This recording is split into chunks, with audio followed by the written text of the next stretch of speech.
Get ready and start your engine for our 6th annual Aviation Month on Savvy Business Radio with some of the top experts in the aviation community.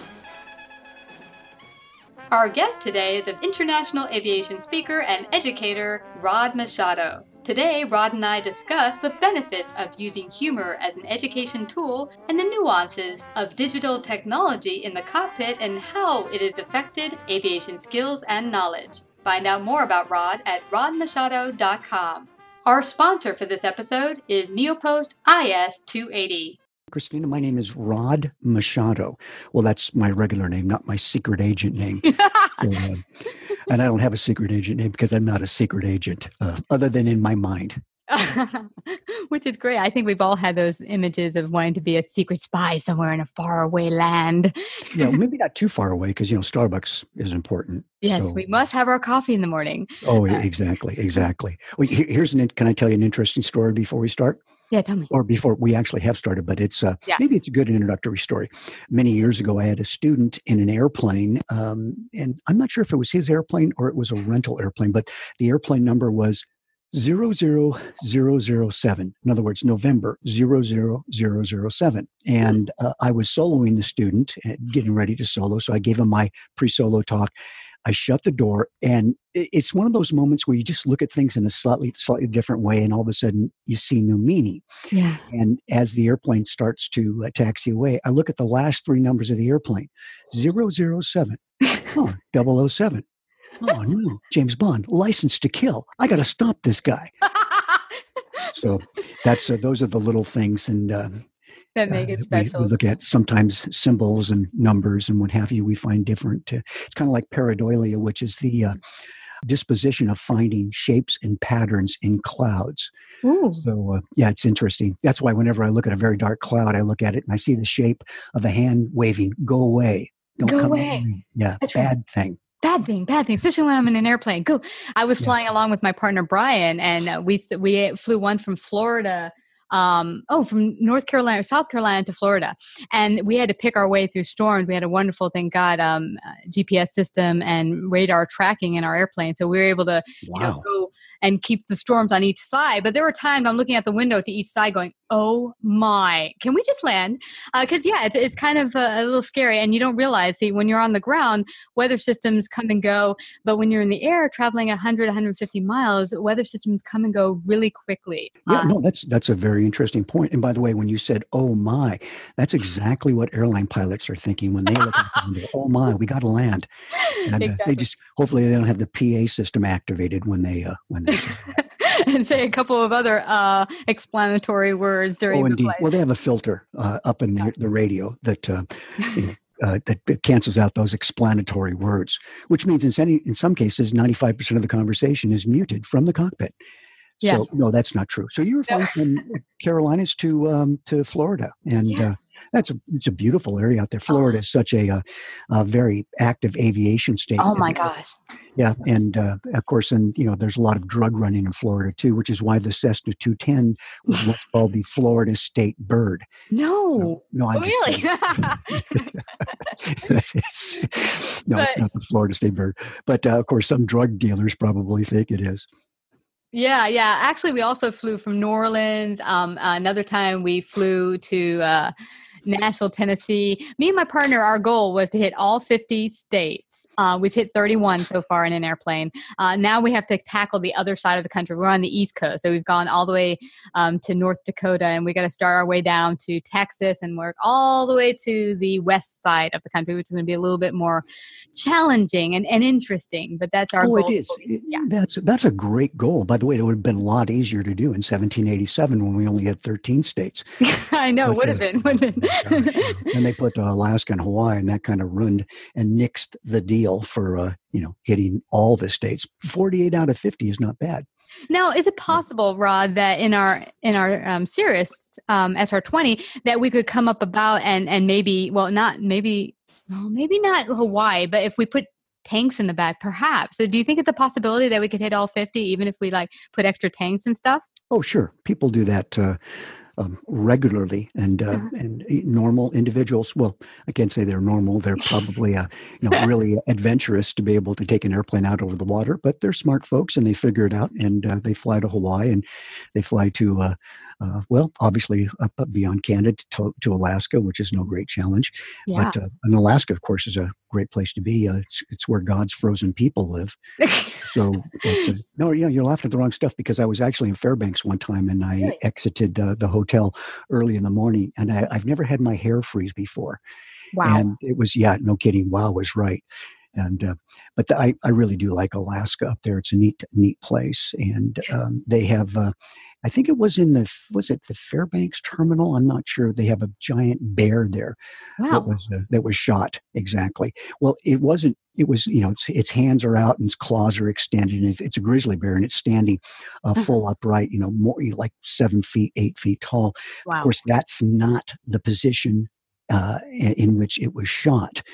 The position in which it was shot, when the bullet first contacted the bear, would actually have the bear holding its rear end as it was running away from the guy with the gun. Oh, poor bear. Well, Poor Rod, bear. I just have to tell you, I'm so grateful to have you back on Aviation Month. You were on our first Aviation Month where we had Patty Wagstaff, yes, and you were among one of the wonderful list guests who came on board our first Aviation series. And I'm so grateful to have you back. You've been teaching for so many years. You are the top foremost teacher. That what I love teaching aviation is that you use humor. And that's what I love, because I've read your books and it's really helped me understand the dynamics of flight, and really that you don't have to be scared of it. I think I told you before the interview, I was petrified of flying. Now you had mentioned that most people fly because they've always had a desire for it. I love doing it in my dreams, but put me in a big metal container over the water or flying from here to Europe, and I was underneath my seat in sheer panic. And that's really what got me started flying. But your books really helped me get a handle of it and get over my fear of flying. What brought you to using humor and really becoming a flight instructor? Well, first of all, let me say that whenever you ask me to do an interview, it's always, I jump at it, because you are such a delightful host, and you add a lot of enthusiasm to aviation, and your guests are absolutely wonderful. So it's a real honor for me to be able to participate here, Christina. So absolutely my pleasure. So the question was, what brought me into using, or what motivated me to use humor as a teaching tool? And one of the I learned a long time ago is that if in teaching ground school, if you're going to keep people's attention, you have two ways of doing it. You can either make people cry by talking about dramatic stories and heartfelt stories of love and loss, or you can make them laugh. I kind of figured that making people laugh is a lot better means of behavior modification than just making people cry, although both tend to be effective sometimes. And of course, I exaggerate just a little bit, but humor is a behavior modification tool, is what it is. And what I do is I use humor to make a point. And by that, I mean, I may make a point and then use a reference, a humorous reference, to reinforce it, or I may use a humorous reference and then on the tail end of that, make the point. And what humor does is it makes people more receptive to what you're saying. And that is something I discovered a long time ago. And that was in teaching a 3-day ground school, because I had to give them about 33 hours of ground school, divided between among 3 days. And so I had to keep their attention. And I thought, well, this is not going to be as easy as I thought it was. So that's when I started studying humor from a practical aspect. Since my background is in psychology, I was looking at it from the standpoint of how can I develop humor tools that would allow me to get people's attention, behavior modify, allow them to learn in an accelerated way. And that's kind of what happened. And so I've been very fortunate to be able to do that. But I do have to say one thing about humor. Humor is not just telling jokes. In fact, strangely enough, only about 5% of humor is about telling jokes. And I don't have a lot of canned jokes. I have stories that I tell that make the point. And I tell them in such a way that they, at least I like to think I do. I don't know if the audience thinks the same way, but they tend to result in a chuckle or perhaps a good laugh.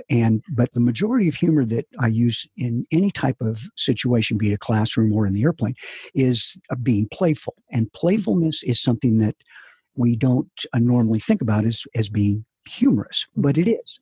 And it is the single most important component of being humorous. And as a matter of fact, to give you an example of that, adults laugh on the average of about 15 times a day.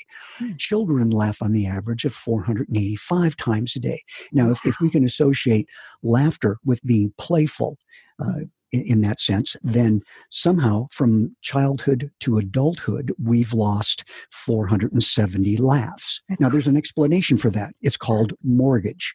Mortgage is car payments.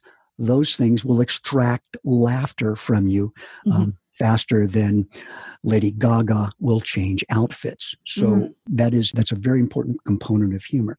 And so that's what I've developed, and that's what I use. And it tends to work out pretty well, and I'm very happy with it. And I try to incorporate that into all my training materials.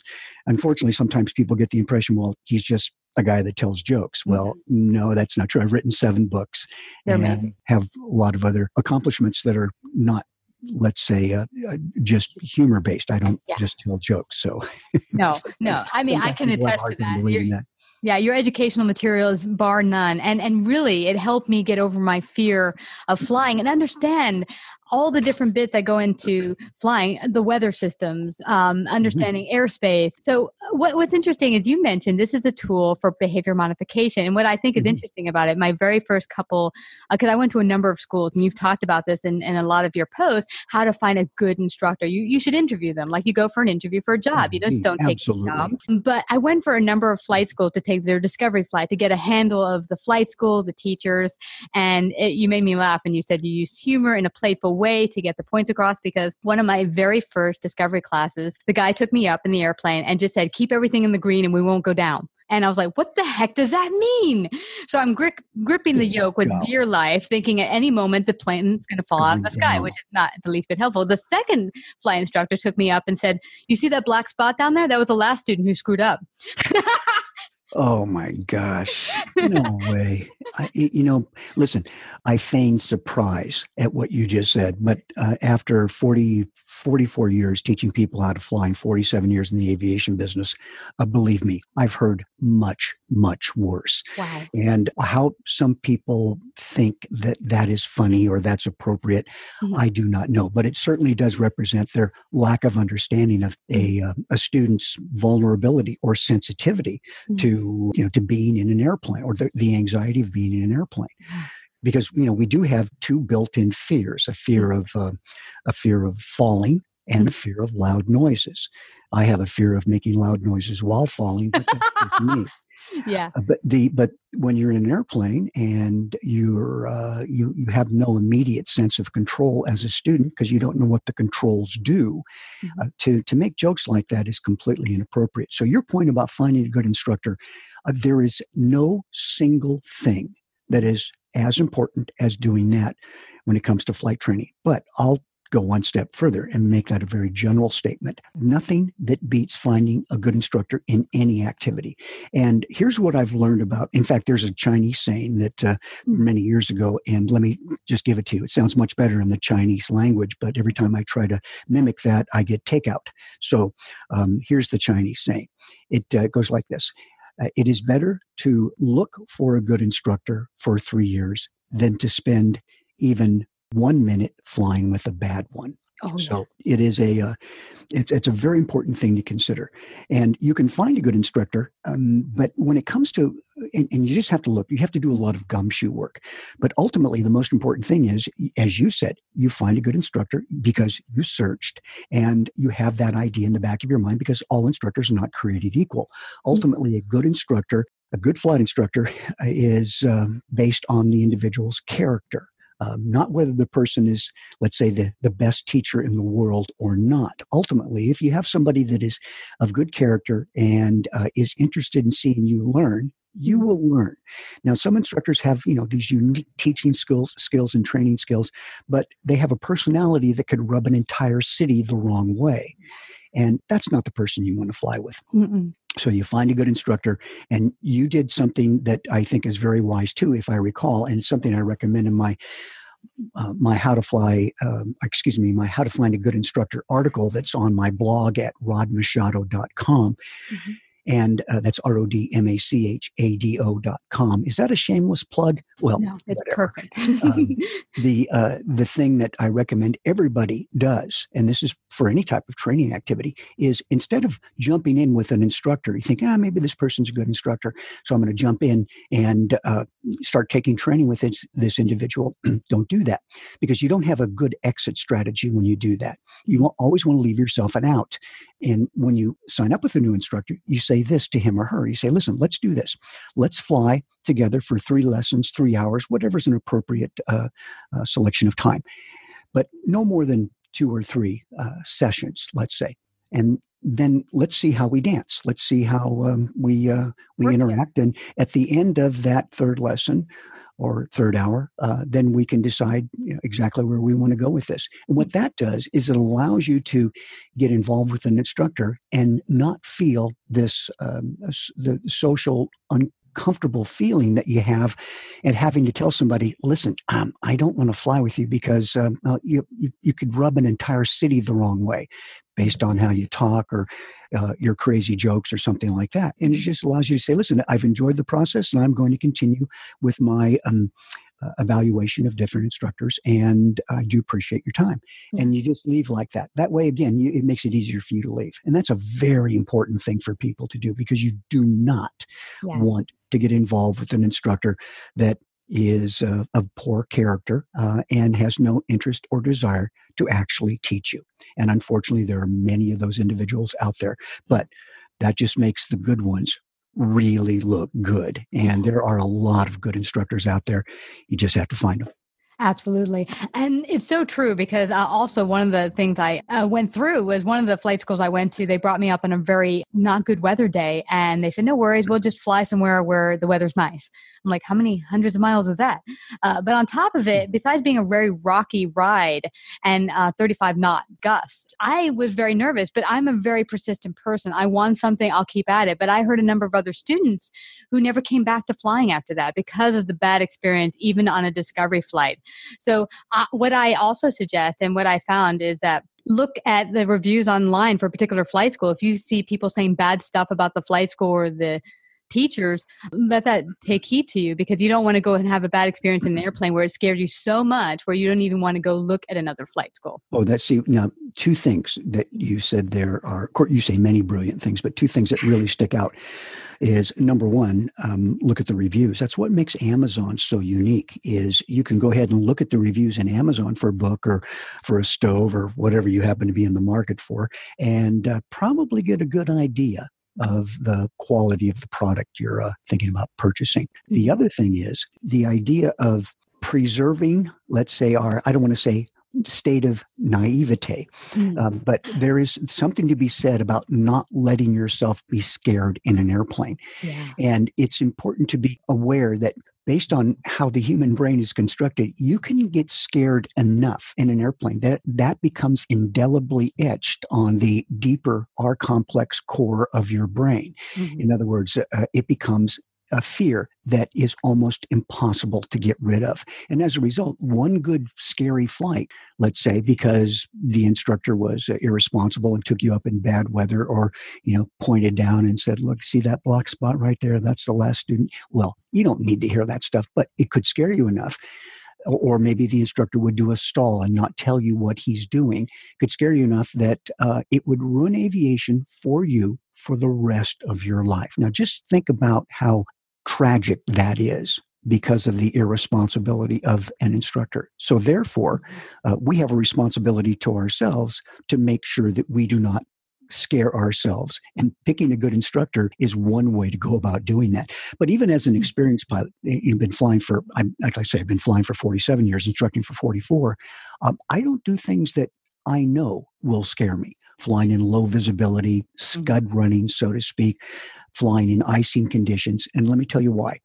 I have been scared by those things already to a certain degree through the normal acquisition of experience. Mm-hmm. And naivete about certain things is important. I don't need to see an airplane crash to know that people can get hurt in an airplane. So I want to be naive in that respect. But I don't want to be naive in the respect of things that I know can hurt me. So I learn about them. And through the acquisition of experience, we eventually stumble into areas where we do get a little scared. Well, that's just our way of identifying, let's say, the perimeter of our operating envelope. And our personal envelope, our psychological envelope, our judgment envelope, and we say, okay, that's where I'm not going to go beyond. So experience is not what happens to you; it's what you think about what happens to you.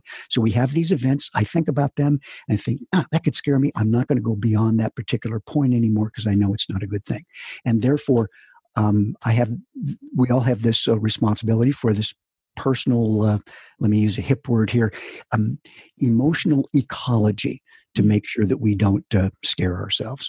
I love that. And you mentioned before how important it is to find a good instructor. And it occurred to me, see, I studied violin in high school for 10 years. I was very... Oh my gosh, that's wonderful. Yeah, I was really deep in it, 4 hours of practice a day. And I started out my first 3 years because my parents couldn't afford, they said, to get me lessons. So I said, no worries, I'll train myself. How hard can it be?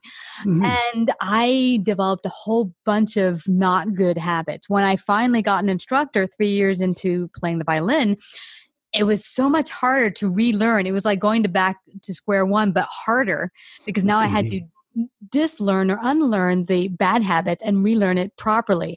And I think that goes a hand with learning to fly.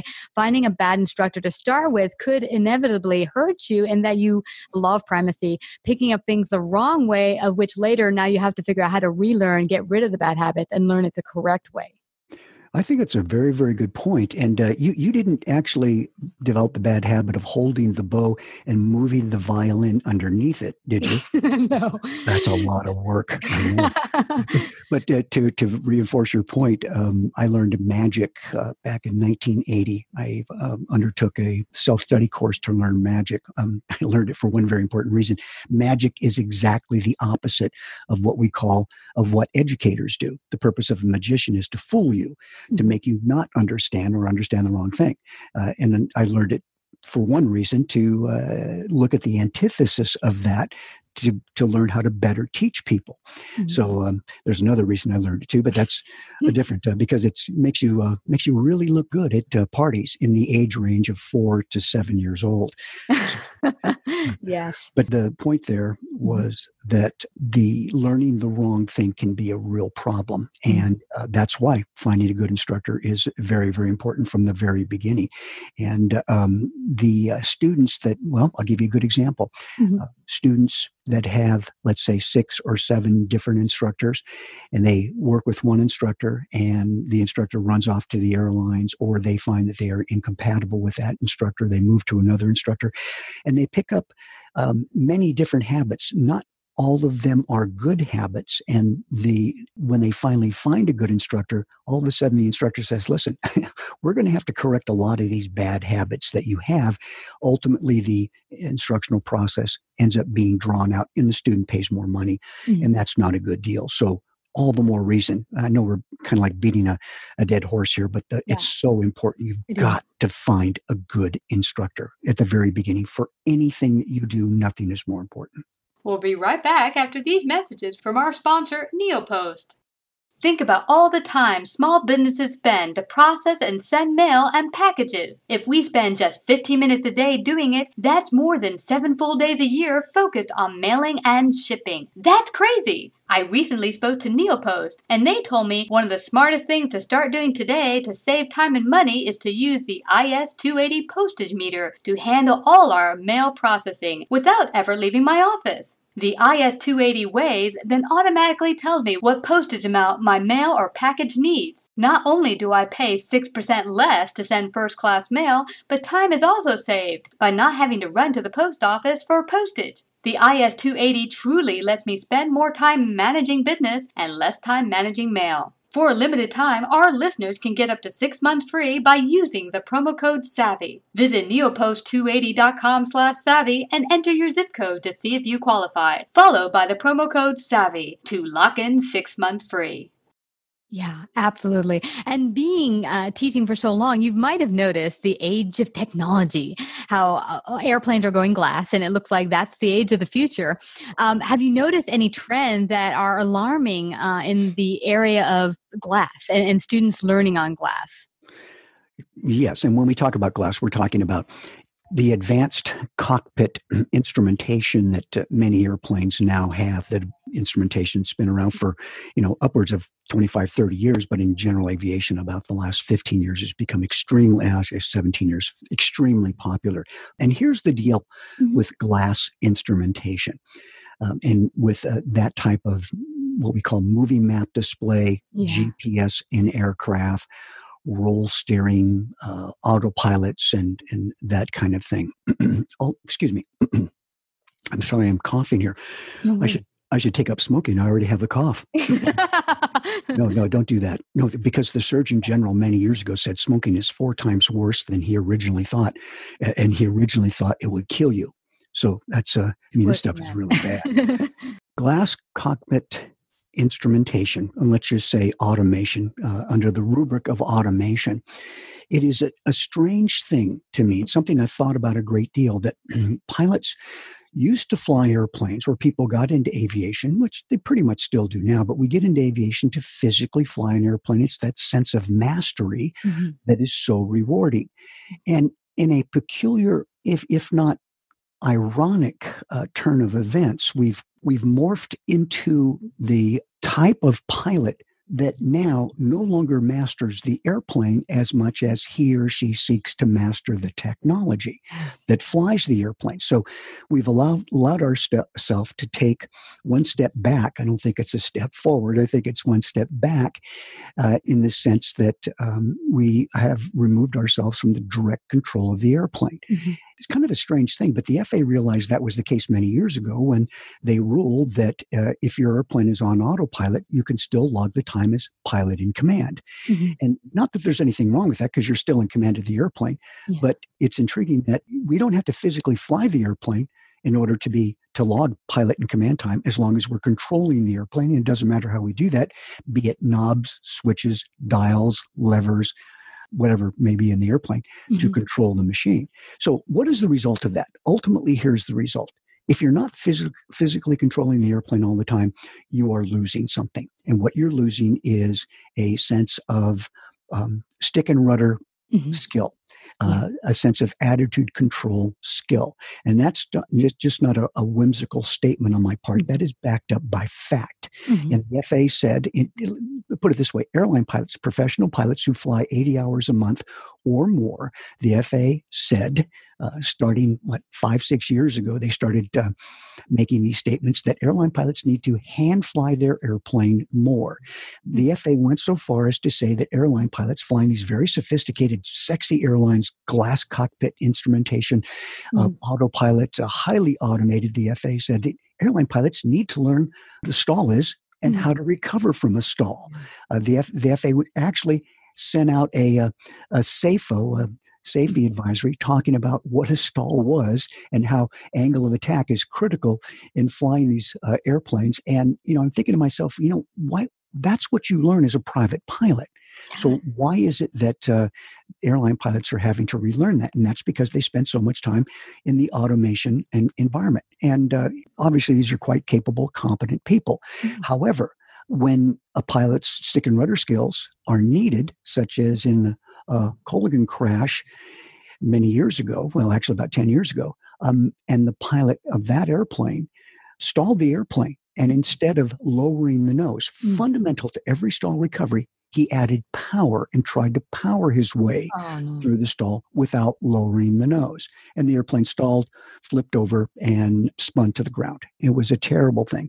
So the FAA, made some changes that I didn't particularly think were good ones in order to try to mitigate that. But the fact is that when it comes right down to it, airline pilots, general aviation pilots, we can't forget that our roots in an airplane lie with stick and rudder control. In other words, basic skills are still essential. They need continued practice, especially if one is not engaging or using those basic skills every time he or she flies, which they typically don't when they're flying a glass cockpit or better phrased, highly automated airplane. People listening in, it's basically the computer flying the airplane. It's a computer on board an airplane, flight and flight management system where you can plug in your information before you get started.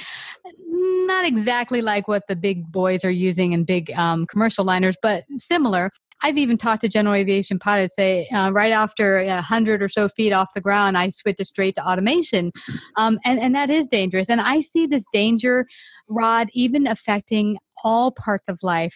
Because what I see at the flight schools now is that the flight school I go to, the students are so enamored by the glass cockpits with the fancy dandy computers and having so many different things you can do with these computers that they become overwhelmed and excitable by the actual computer runnings of the aircraft instead of the aircraft itself, instead of the thing with the wings who are making you stay up in the air.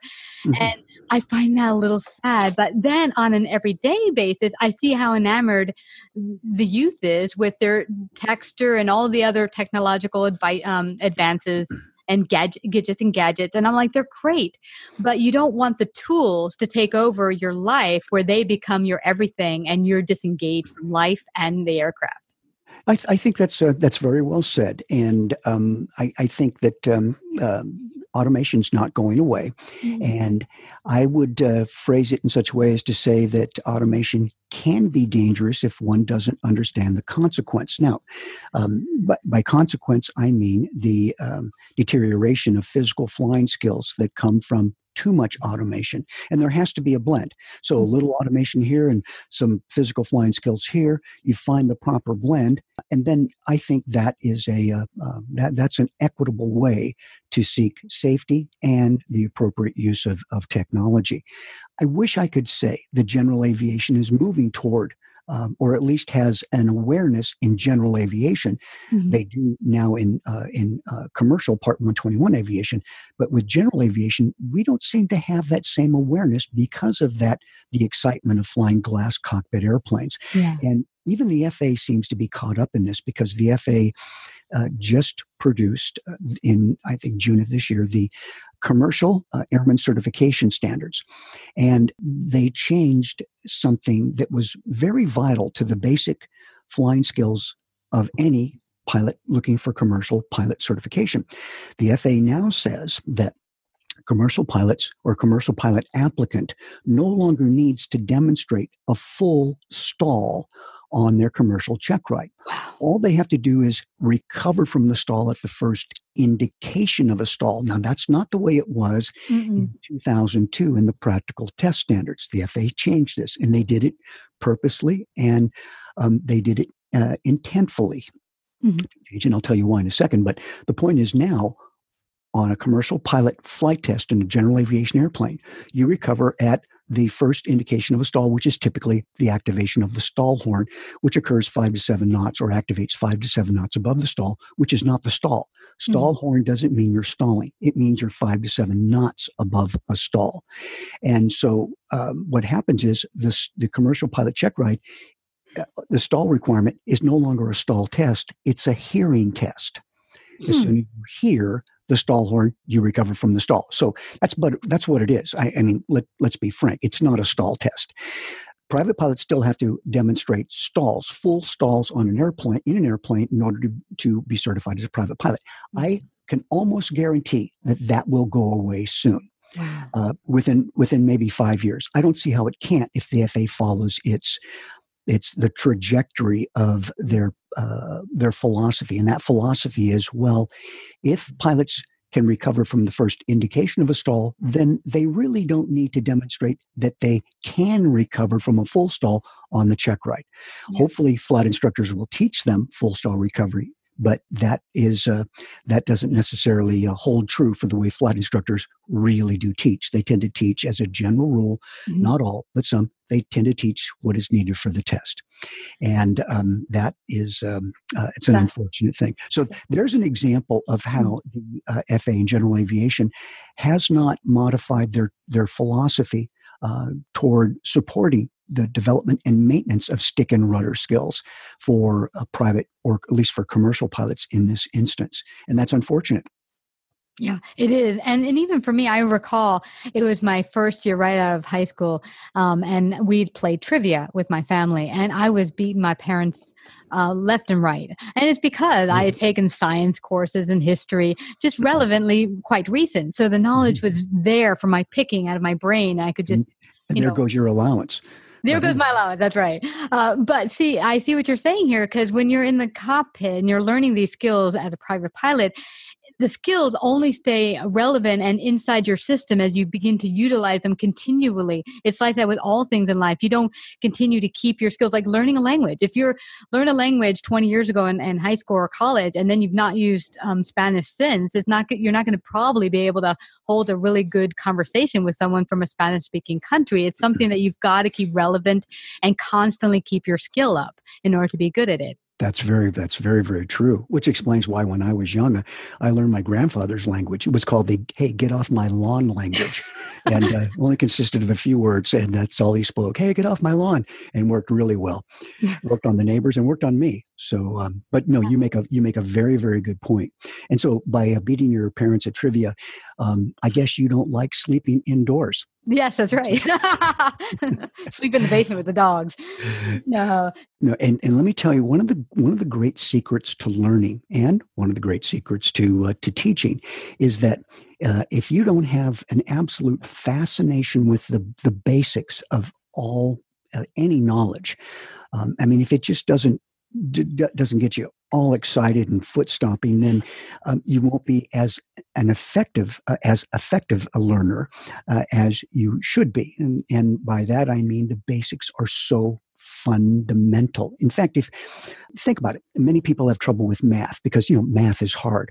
5 out of 4 people have trouble with math, as I understand it. So that's a joke, of course. But I was reading USA Today, and they said that 52% of all people have very difficult time doing any math. And I'm thinking to myself, imagine that, nearly a third. Yeah. But that's neither here nor there. The point is that when it comes to math, many people have trouble with math because they didn't learn the basics of math. And here's an example.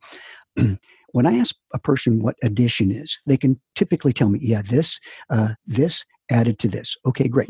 Then I ask them, what is multiplication? And they think, no, tell me what multiplication. Well, it's this times this. No, what does that mean? What does multiplication mean? This time. No. And when you finally get down to it, multiplication is this number added to itself this many times. Division is this number subtracted from itself this many times. And the basics are fundamental. Another example of that is phonics versus whole language reading. Phonics is the breaking down in words into individual phonemes so that they can be learned, they can be used to understand all higher word structures. And so you learned the sounds of the A, E, I, O, U, and yada, yada, yada. That's not a sound, by the way. Well, it's not an official vowel sound or consonant sound. And then that's how you learn. However, there's whole language reading, which was very popular. It started in the 1930s with John Dewey, a man who totally screwed up the educational system with that particular brand of his philosophy. He did some good things, but with a whole language learning, and that is where you just look at the words and you don't try to use phonics. You don't use phonics to break the words down in individual components.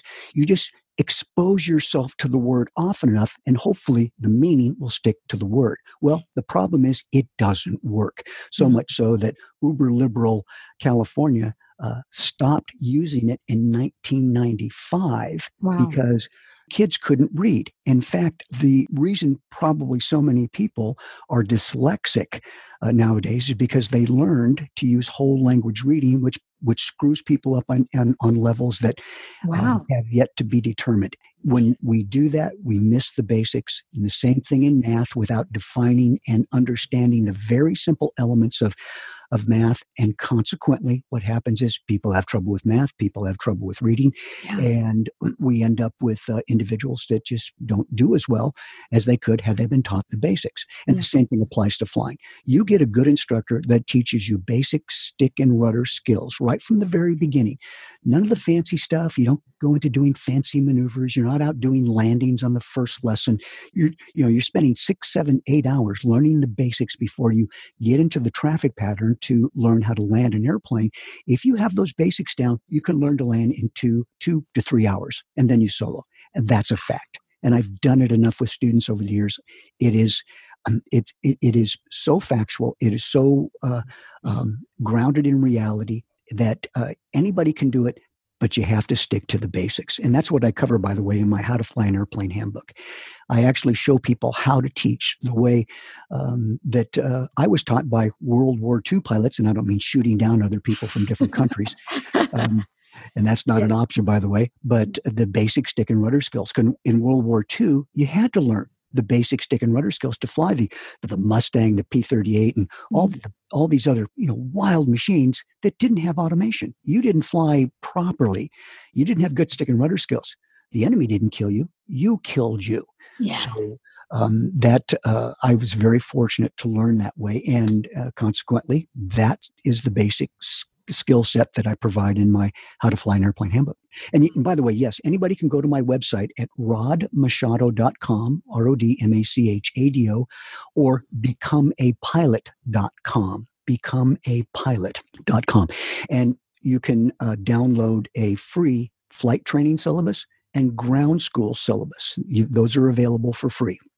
Aww. And those two those syllabi will provide you with the basic skill set you should be looking for when you undergo training. So you want to keep that, and hopefully your instructor will work with you in providing you the skills shown in those syllabi. Yeah. The other thing that you can do is, as you said, there are, for flight instructors, I have an affiliate program that they can join, and anything that their students purchase through them, they receive a 25% commission. That's for flight instructors and ground instructors, as well as there are free teaching tools for the flight instructor.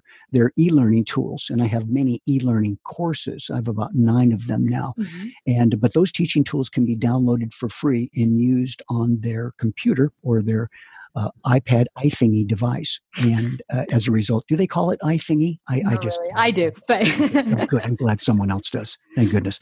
But they can use those to help understand different facets of aviation, from airspace to aerodynamics.